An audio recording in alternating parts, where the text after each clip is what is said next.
Sherbet I Rosencrantz. I just saw it in another language. I think it was German or something on the page. I thought Oh, that was did you? cool. Oh, no, On your Greek. Instagram, on the Sherbet Is that Greek? Rosencrantz Yeah. Instagram. That's right. We'll keep saying it. Okay. Or you can just say sherbet. Yeah, we've got it translated into Greek, and also I think someone's done like an Indonesian reaction video to it, which is interesting. But okay, I'll stop talking.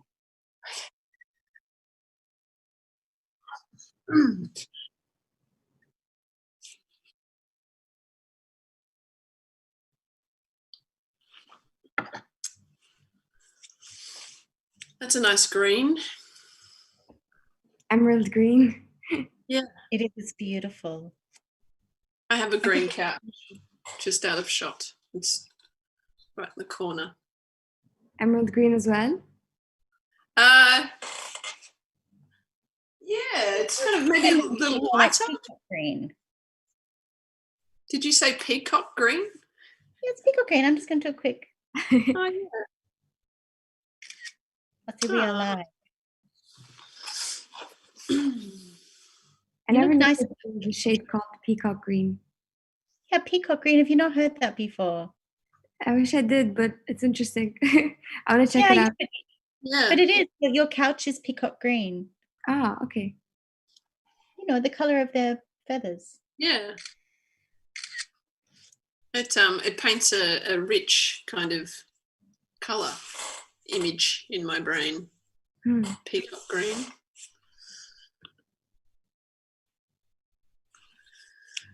Yeah. I think it's still us for now. It's just us, so we'll see if someone joins, won't we? I was just going to post that as like something that's happening. Oh yeah, right to say now. We are live. Shemael, is that okay if I use your? I just took us. Yes, you look beautiful. I just know that, like, if I post one of Nat, she'll be like, "Why did you take that photo of me?" Oh, I think you would. No, I think you will say that.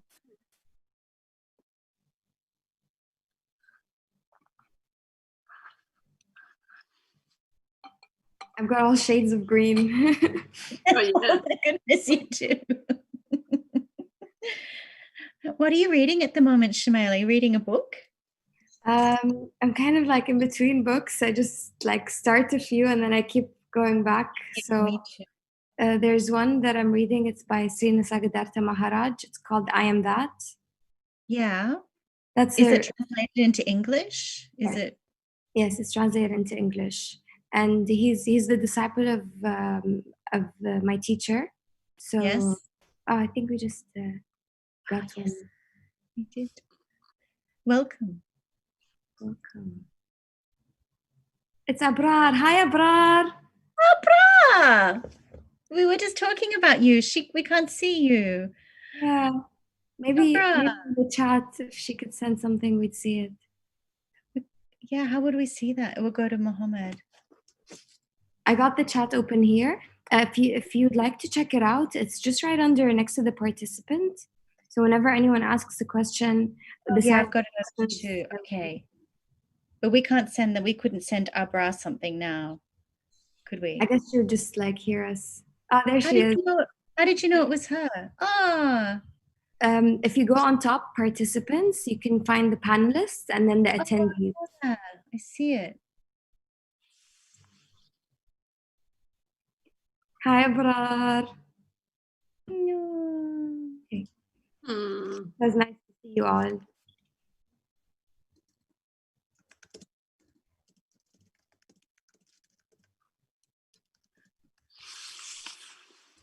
Got my Oh, you can write a little message. Oh, there you go. Oh, that's nice. Oh, how fun.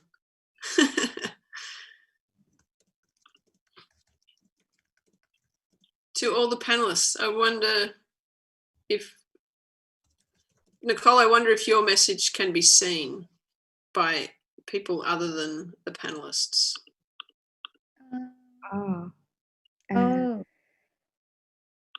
You might need to select. I can change it. I can go. I can just send it to Abra. So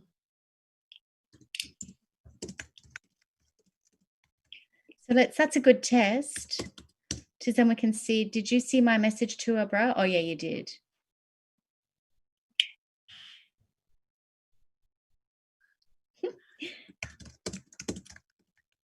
You can use words, Nicole. What do you mean? Well, you can just talk. Good. I know, but then Abra could type back. Okay. This could be the whole session, just you typing a message to Abra. I'll stop typing, but it's nice to see Abra's messages. Abra posted a beautiful cake on Instagram the other day. It was so beautiful. I don't know if her mother made it. I mean, I'm talking about you, Abra, but I can't talk to you. Yeah, it was really, really so creative. And I just, reminded me of all the beautiful work that Abra was making as a filmmaker. Oh, your sister made it. Such a creative family.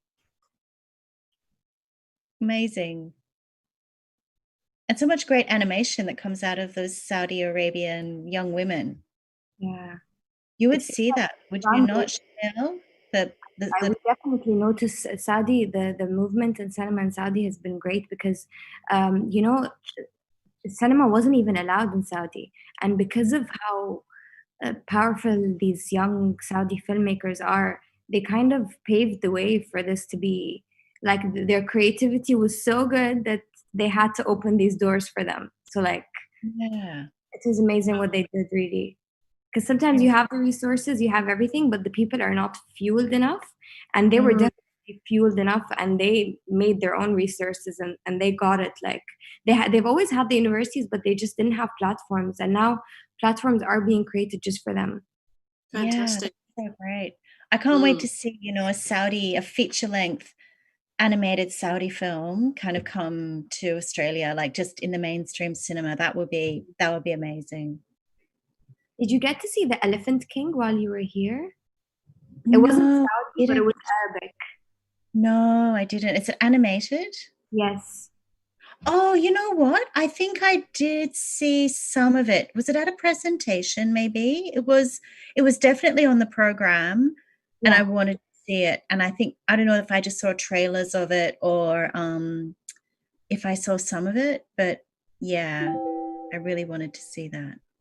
It's interesting because it talks about, like, I really like these animation that are focused on telling stories that, like, Western filmmakers wouldn't take on, like the stories of pre-Islamic or in the time of when Islam started coming out here. Like, there's a film also, it's on Netflix. I'm not sure if the filmmaker is Saudi, maybe Abrar, if you know, the filmmaker of Bilal.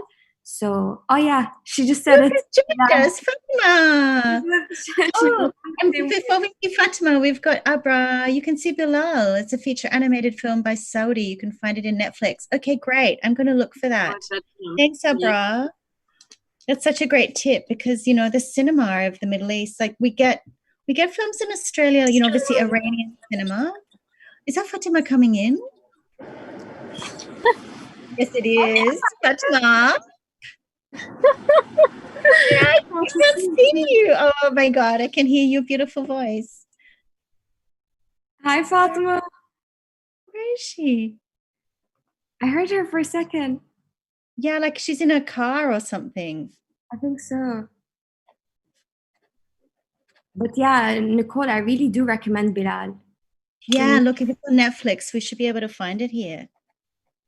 So is it an animation? Yes. Oh yeah, it's a feature animated film. Okay, perfect. That's exactly what I said. It's like my dream come true. Oh, Fatima can't talk. Okay. Well, you might be able to listen. We were talking about you before, so that's lovely that you're there. Yeah, so, and then films, I mean, I found a TV series that's made out of Dubai. It was a bit funny, but it was, I can't remember what it was called. I was watching it because I just loved seeing that, it was like a soap opera about a woman who is her father is a judge or something, and she follows in his footsteps. It's contemporary, and it's like a Dubai soap opera. Do you know what I'm talking about? Is a soap opera like animation style, or is it just like, No, no, no, like live action, sort Oh, of, yeah. And it's, I'm not she's sure. always getting into some sort of trouble, but yeah. There's a lot of focus on like soap opera style shows in the Gulf.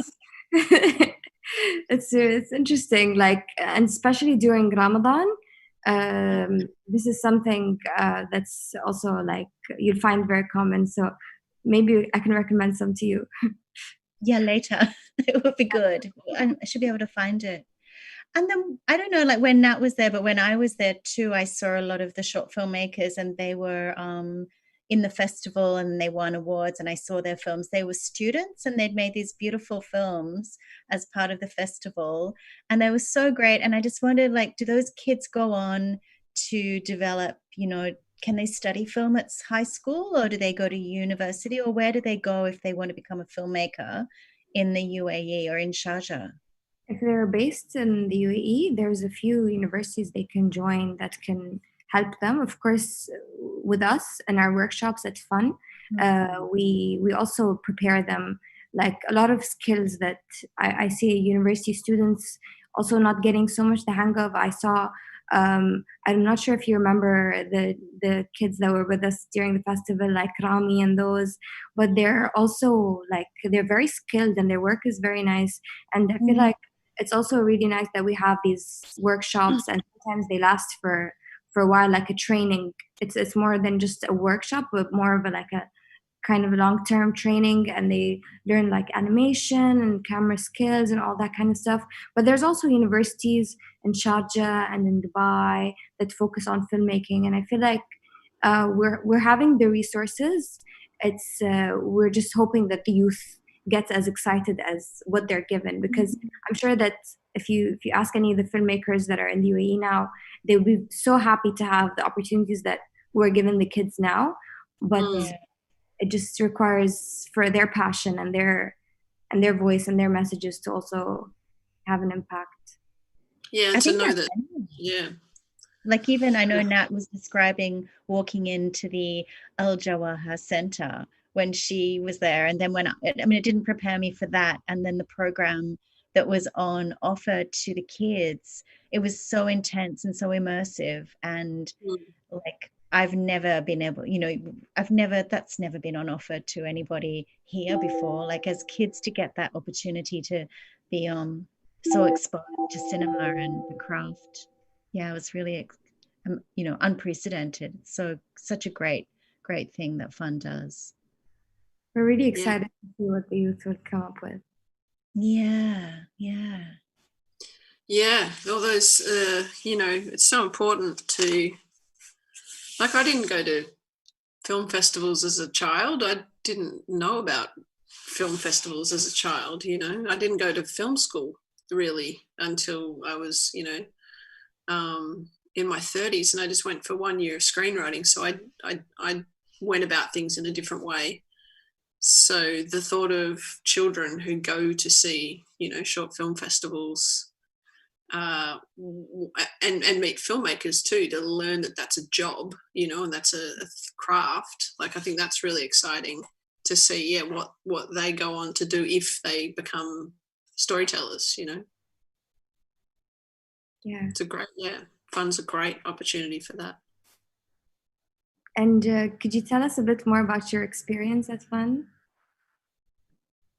Sure. Well, I'll start with mine. I was a little bit sick when I was there. I got a bit unwell, so I didn't have quite as much fun as Nicole and all the lovely time she had. But I did have a good time while I was there. And the thing that really stuck out with me the most was being in the audience when my film Bunny New Girl screened, and I've never been in an audience where the kids are so alive and lively and energized and vocal.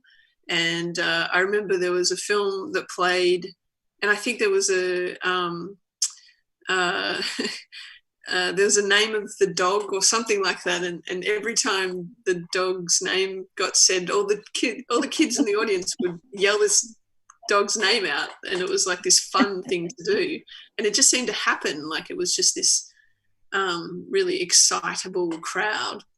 And so I thought, what is going to happen when Bunny New Girl screens?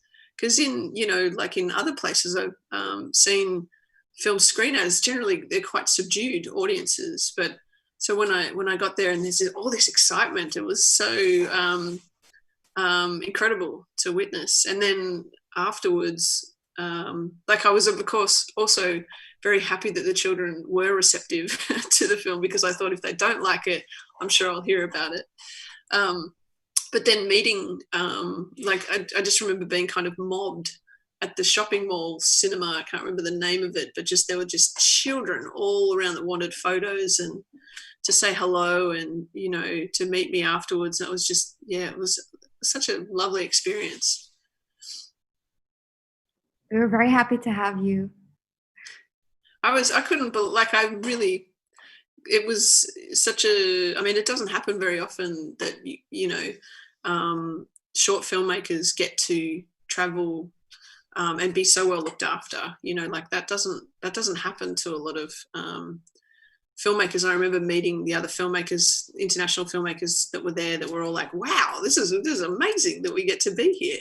How lucky are we? And then so for when, you know, the next film that I wrote and directed that Nicole produced and she got the opportunity to go, I thought it was just, yeah, so incredible that sort of twice, you know, you guys got so excited about my films, and then, you know, Nicole was able to go and be part of that.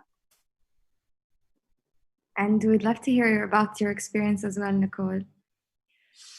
Well, yeah, I mean, as Nat said, it was such a wonderful surprise to be able to come in a way. And, you know, the bonus for us was having 2 family films. So, you know, Nat having Bunny New Girl and then Sherbet Rosenkrantz being selected for the Sharjah Film Festival.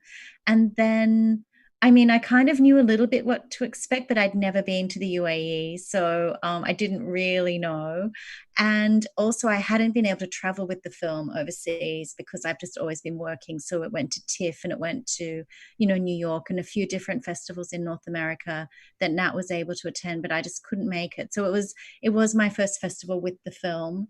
And I mean, the generosity and the warmth of the festival, and then meeting all of the filmmakers was just so beautiful from all around the world. You know, people who I just couldn't even imagine I would ever have an opportunity to meet. And I think that exchange as a filmmaker was just extraordinary as an opportunity. And then walking into the Al Jawaha, is that how I pronounce it?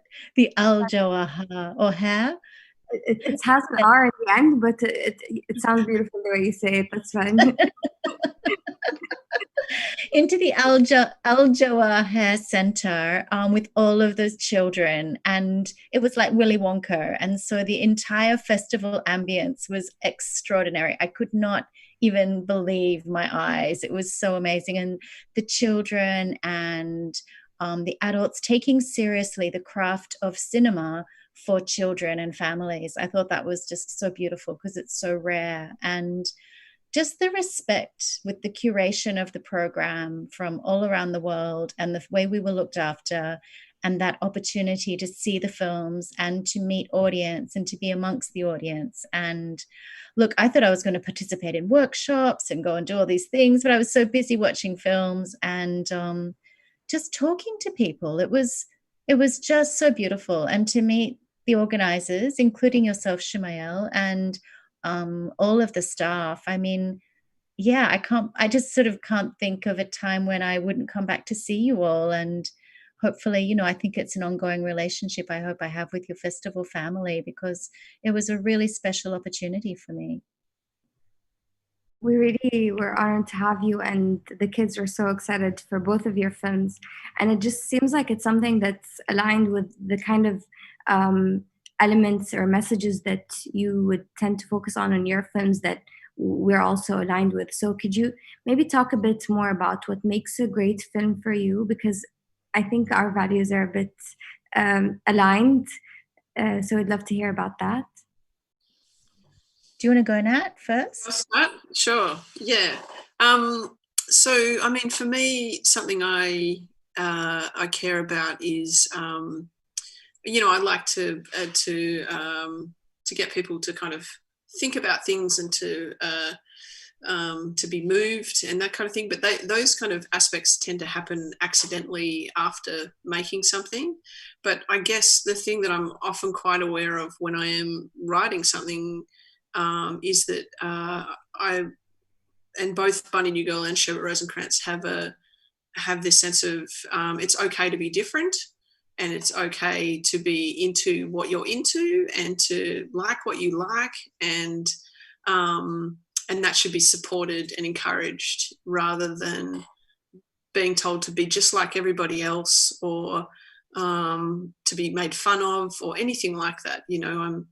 I'm a big believer in those things. So I find that important, and why we call these family films rather than children's films is that they are for all audiences, that there's something that can be gotten from, especially like with Bunny New Girl, it's really, well, and Sherbet Rosencrantz too, it's the children that make the decisions, and they and the adults aren't quite getting it right, so I like the idea of empowering children to know that they can go with their instincts and trust trust themselves as well to know what is right by them.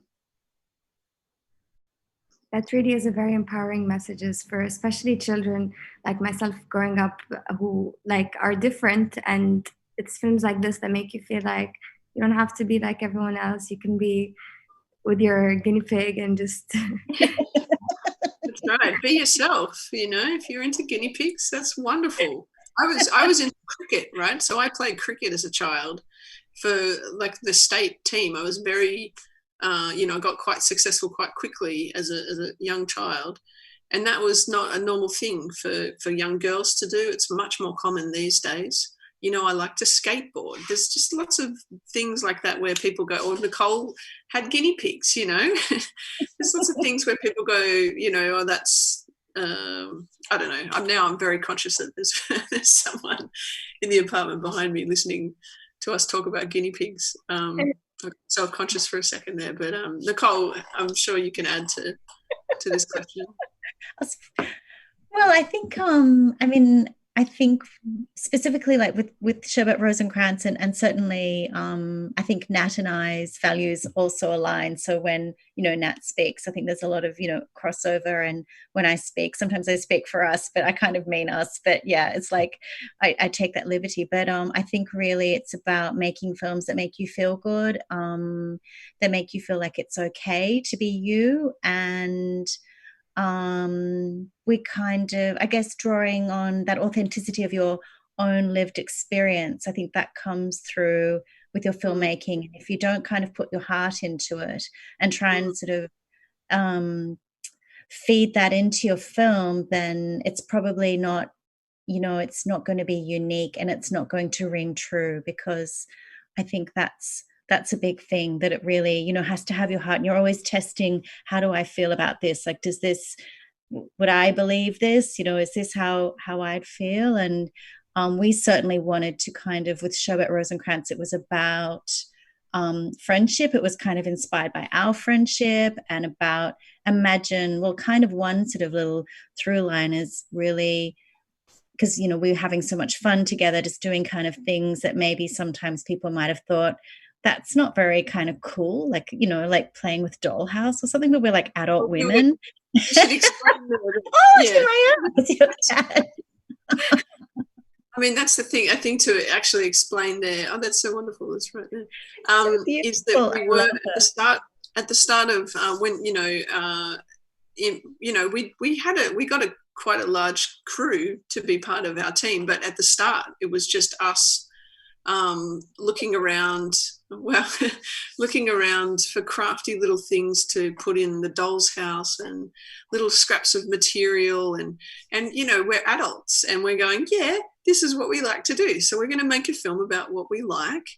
and hope other people will like that too. And that's how we spent our weekends, you know, when we weren't doing our other jobs. And whereas, you know, people might just hang out, and we would go and find things for our film and, you know, meet guinea pigs. We went to guinea pig clubs.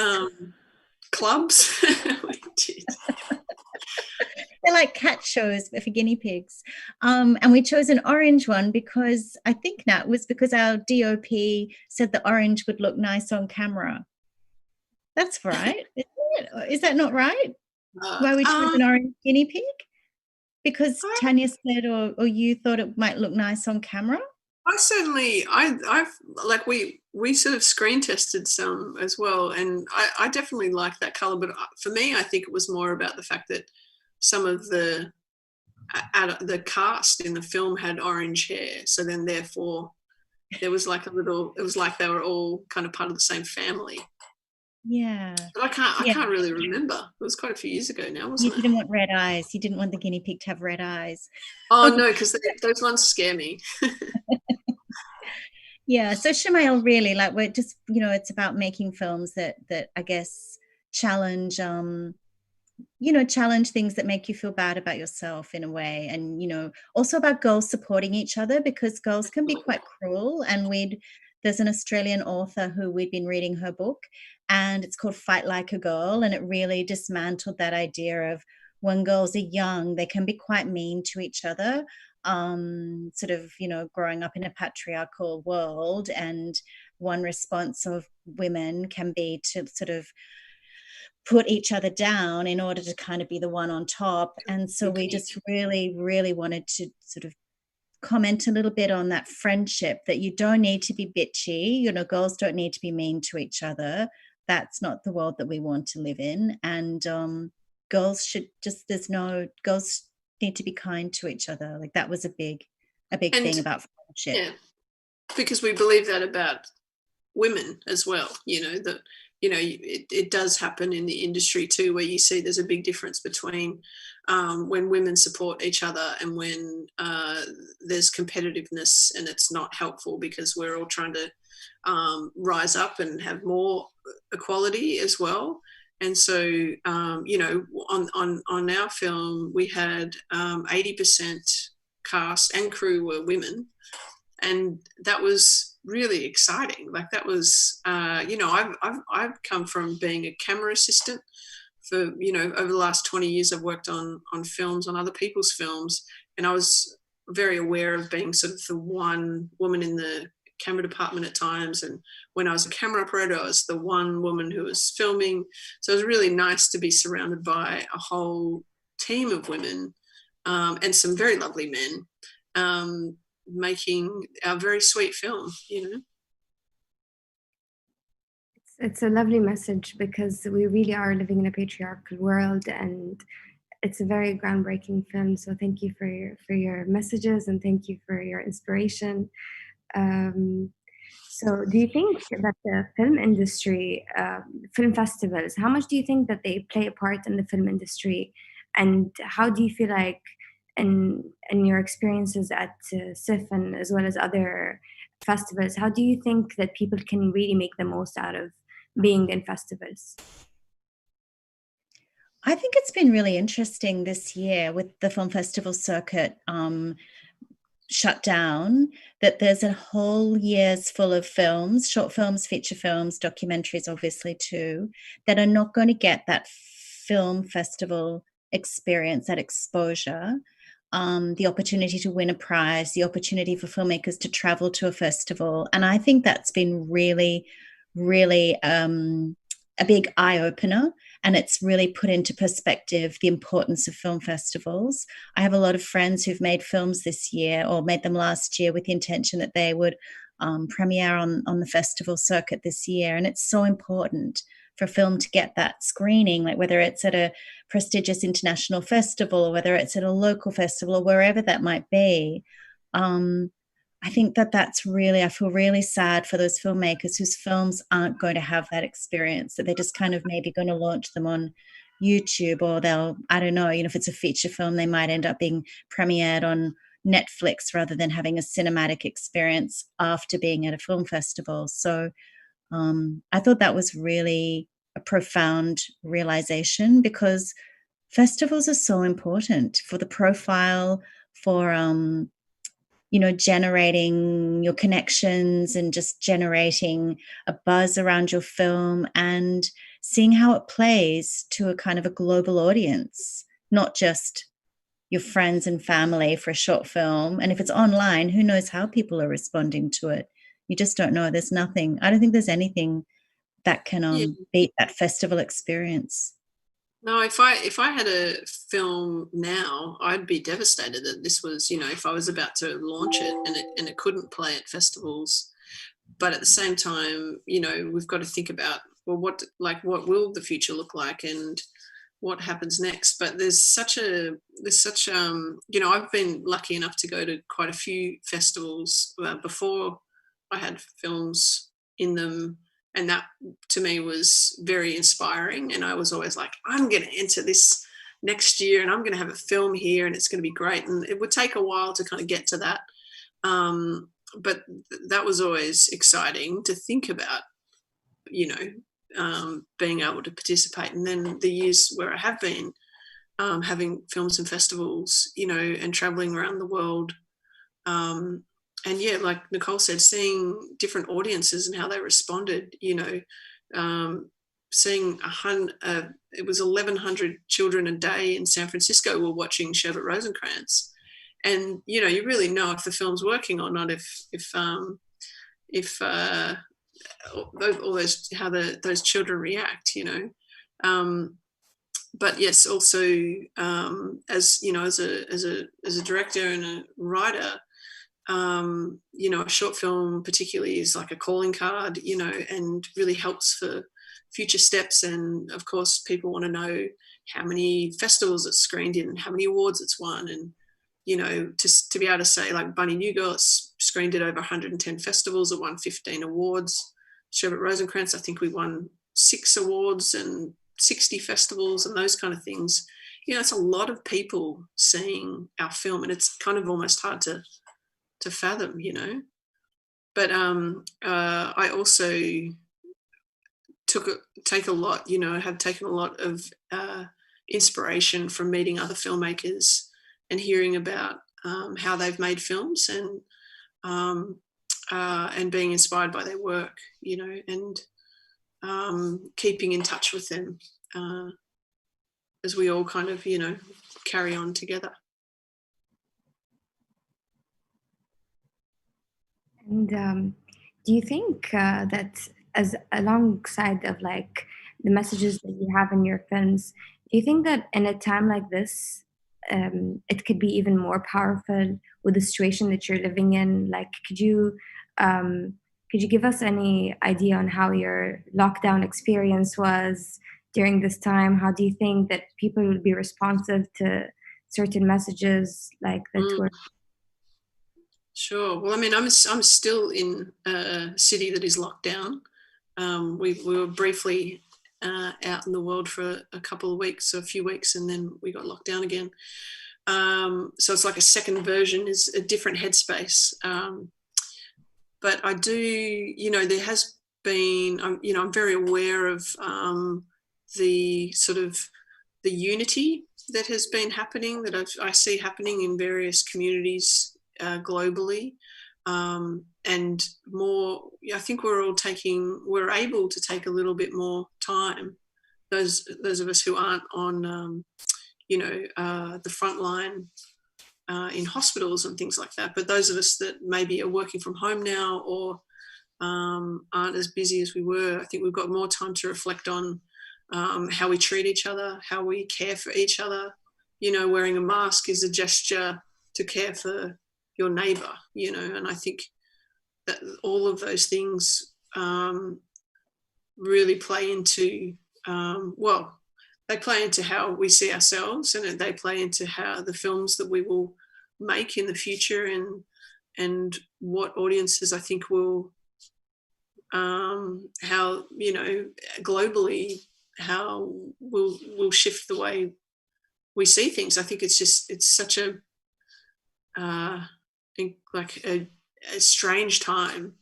But I'm an eternal optimist. So I'm always, even when things look grim, I'm always looking for the lesson or the, the message that we can, that the good that can come from the predicament. Nicole, you probably have something to add. No, I was mesmerized by your response, and then thinking I can't even remember what the question was, but it was sort of about circumstance. And I think, I agree absolutely with what you said. And it's been really interesting to see how the film industry, it's kind of, I've lost my job as a result of it, and lots of other people have, obviously. It's on that level, it's been quite sobering for the film and television industry in Australia, and I guess, all around the world. And it will be really interesting. I know people are starting to move back towards production now. And, right, sort of in the last few weeks, that's starting to happen in Sydney. And Australia, I know America is kind of looking to Australia as maybe a production location for some of their big films, because obviously in America things are not quite as close to resuming production as Australia might be. And I think it does really, artists and creators have really found this time, I think, personally challenging, and I think it's brought people together because it makes you realize that storytelling is such an important element, and what people turn to is, TV and movies and streaming in our homes. Everyone's watching Netflix or whatever, reading books, anything there was kind of a thing here in Australia about, the arts community not perhaps being as well supported as other industries by the government during this situation. And I think there was something doing the rounds that anything that they're kind of encouraging you to do to distract yourself from the situation. Like at one point, like our Prime Minister was suggesting people go and buy jigsaw puzzles.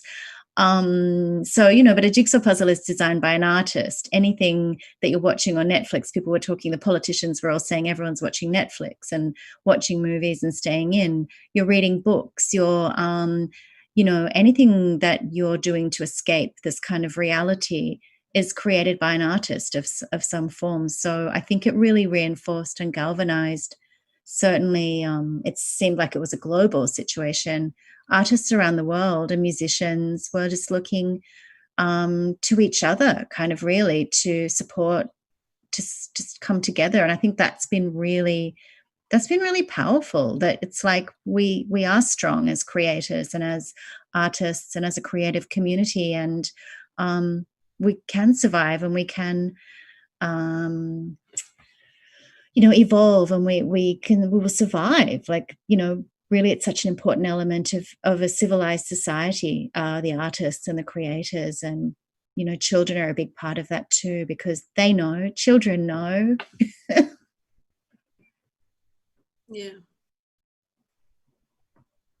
Yeah, it's a very, like, you're very true. It's a very true point that you said, that a lot of what we're using now for our entertainment, it's all done by artists. So gives us this recognition. So I wanted to also ask if any of you have any upcoming projects that you've been working on during this time, or any just brainstorming or something that you felt gravitated towards.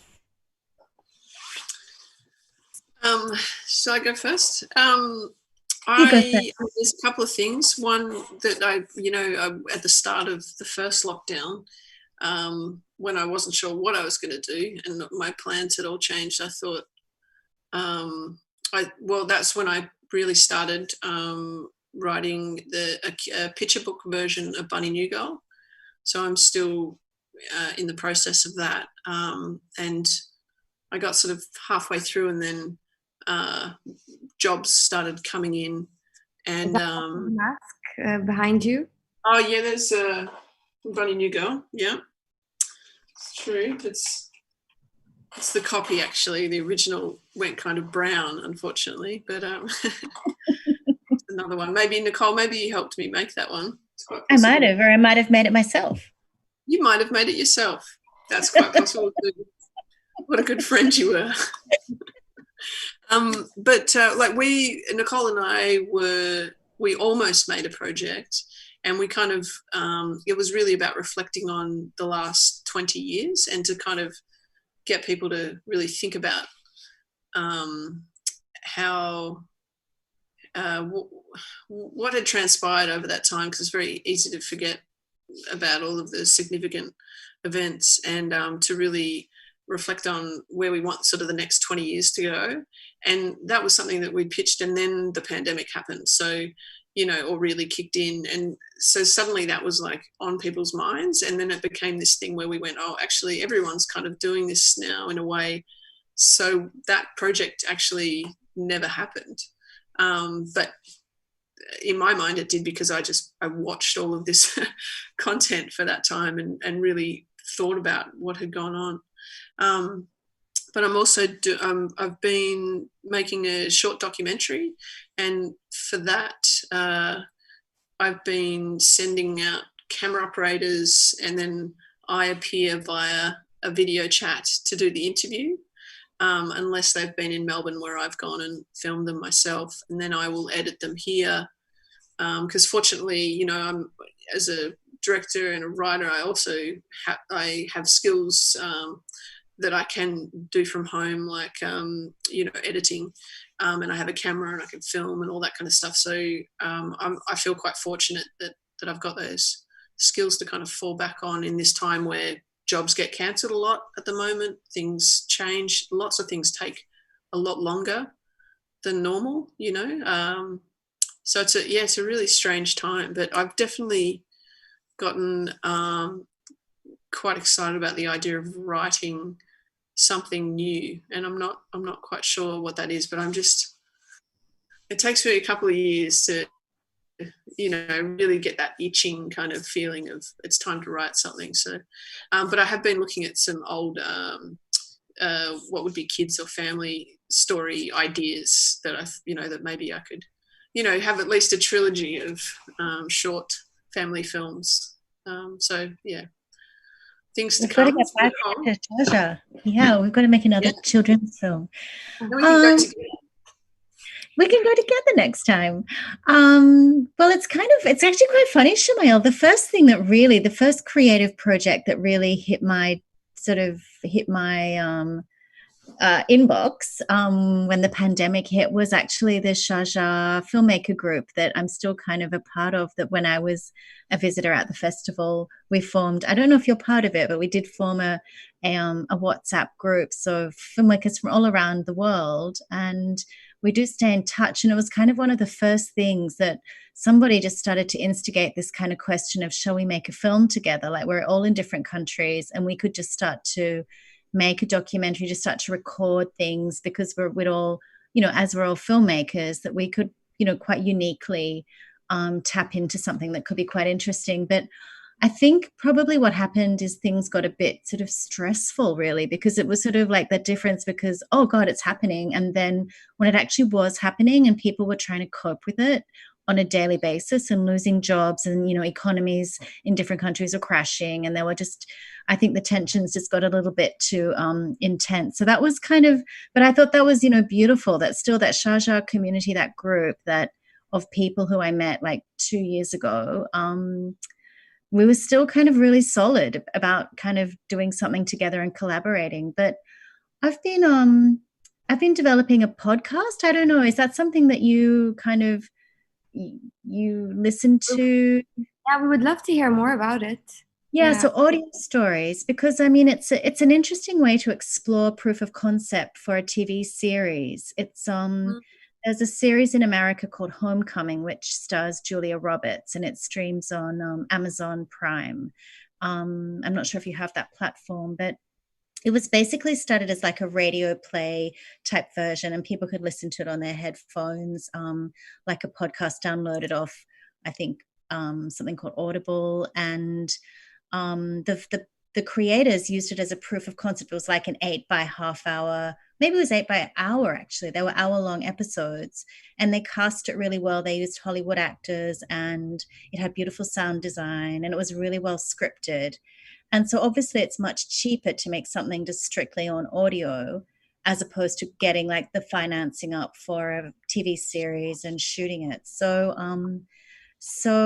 then it was, they recorded it, and it was really great, and it established an audience. And then Amazon picked it up and made a TV series, and they cast Julia Roberts in it. And it's actually it's a beautiful piece of TV. It's really innovative, and it's really interesting. And it's kind of I think it's a really manageable way to explore narrative in an affordable way. And so you can script it, you can record it using actors and sound design it really beautifully, and get it scored with composition, and explore and develop a world that then perhaps it's much easier to get it financed than as a TV series, because that's kind of where I work more in that kind of TV space. So yeah, I've been developing what's called a podcast for a dramatic fiction scripted series that we hope to be able to develop into I guess ultimately a TV series. So it's also quite neat, because obviously at the moment it's difficult to film, and it's difficult to raise finance for TV series or films or anything at the moment around the world. Like, it's going to be difficult for a few years. So I think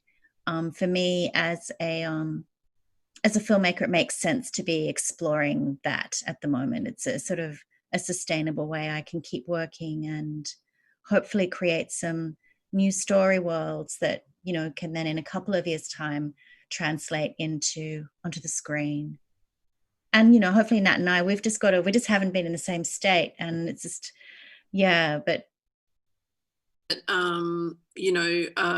What I've found in this time is that even though we've always had the internet, and, those of us that have been fortunate enough to travel a lot have felt kind of connected to the rest of the world. But I feel like now it's far more acceptable that people are in their own little spaces, and they can do their job. Like, we can send something to someone, and they can do this part of the job and send it to someone else, and they can do that part. So that feels like it's opened the world up a little bit more to work in that way, So I think I'm really curious to see kind of what actually, when we get back to being a bit more like we used to, with work-wise, with films and things and living, that what aspects that we're sort of doing now will hang around, and how will our behaviours and work practices change, but that's and I think that's interesting. Yeah, what was that idea? I can't remember, but what you're doing, it's a great idea. Oh yeah, but because with writers' rooms, normally you've got to have kind of everybody in the room, and you've got them around the table, and you've got to fly people in. But at the moment, I could work, Shamail, you could be in my writer's room, and we could be making a TV series, and there could be somebody from Germany, and it's just no more difficult than just sorting out time zones. And I think that, like was what Nat was saying, I think that's really exciting, because it'll mean collaborations on a global scale will just be a little bit, they'll be easier. They'll just be, it's exciting. I'm very excited to see how this turns out, and if also the project with all of you from our SIFF family 2018, that would also be so much fun.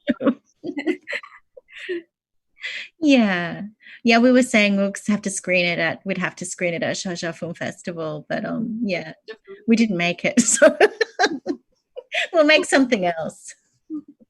Yeah, we're excited to see anything you both lovely ladies will be having in the future, so always keep in touch about that as well.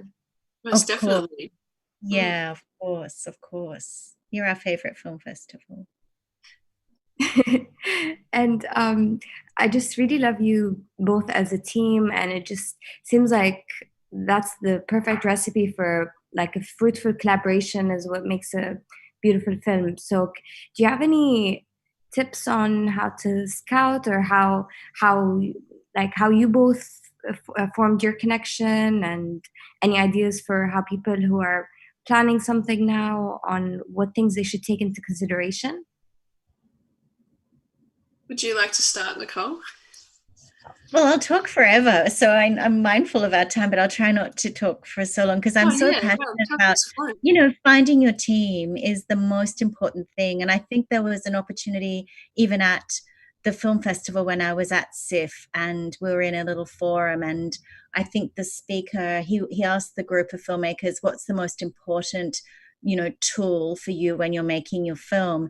And I don't know whether he was kind of meant something technical like the camera or like the editing program, or I said, it's your team, it's your collaborators. It's like there is nothing more important than those people.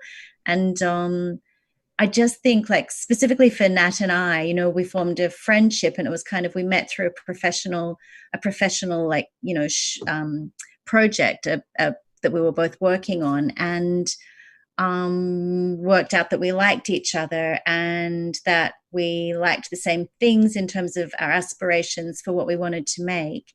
And, that we knew that we could work together and that our strengths supported each other and that we would be able to do that. And I think, it's finding those people, and it's like, you just kind of form your little team, and then you become attractive because it's like you become quite magnetic to other people. If you seem like you're having a great time and you're going to do something really awesome, then other people want to be part of that too. And generally they're the kind of people who you want to be with. So, it's not even like the most amazingly skilled person, but it's the person who is like your person, and you're going to just get through it together. And I think have that commitment to the same kind of common goal, but also look after each other. And I think for emerging filmmakers or people who are sort of maybe, I know lots of people sometimes, like directors and writers, don't necessarily have a producer, and that's a frustration. Or producers sometimes are producing work for people and it's just like a job, or it's not really